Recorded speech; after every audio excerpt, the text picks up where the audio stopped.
हमें विपक्ष आजकल बहुत नई अलग अलग चीजों से जो है संबोधित करता रहता है। हमको उसकी चिंता करने की आवश्यकता नहीं है। भाजपा की प्रत्याशी यहाँ से आई है, मुंबई से चुनाव लड़ने के लिए आई है। मैं तो उनको कहा, सबसे पहले आप ये बताइए कि आप, अच्छी बात है आपने मुंबई के अंदर नाम रोशन किया हिमाचल का, ये अलग बात है कि अभी पिछले 8-10 साल से उनकी पिक्चरें कुछ ज्यादा शायद अच्छी चल नहीं रही है।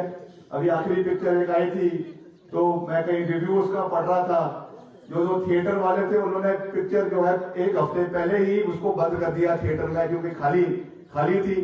अभी उनकी कोई नई फिल्म आई थी शायद, कोई तेजस या ऐसी कुछ। मगर वो ये बताए कि हिमाचल में आकर जब आपदा, इतनी बड़ी आपदा हिमाचल के अंदर आई, इतने लोगों की जान गई, 350 लोगों की जान गई, मंडी के कितने लोगों की उसमें जान गई, कुल्लू मनाली के कितने लोगों की जान गई, उस समय वो कहां पे थे?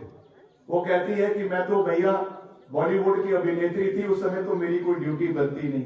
ऐसे थोड़ी होता है। रामपुर शहर में साथ में जयराम जी को भी साथ लिया हुआ है, तो वहां पर जाकर कह रही थी कि ये रजवाड़े नहीं चलेंगे।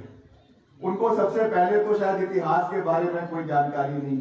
उनके हिसाब से तो आजादी हमको 2014 में मिली, तो उनको तो ये पता ही नहीं है कि हमको आजादी 1947 में जब मिली, उसके बाद सारी रियासतें जो है वो खत्म होकर भारत के अंदर, जो भारत का एक नया नक्शा बना, उसके अंदर विलीन हो गई।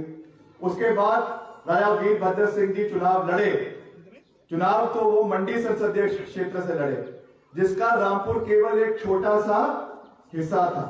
आज अगर वो उनको राजा की उपाधि दी जाती है तो इसलिए नहीं दी जाती है कि वो शहर के राजा थे, वो इसलिए दी जाती है क्योंकि उन्होंने 60 साल निरंतर लोगों की सेवा करी, और वो लोगों के, हिमाचल प्रदेश के 70 लाख लोगों के दिलों के राजा थे, इसलिए उन्हें राजा कहा जाता है।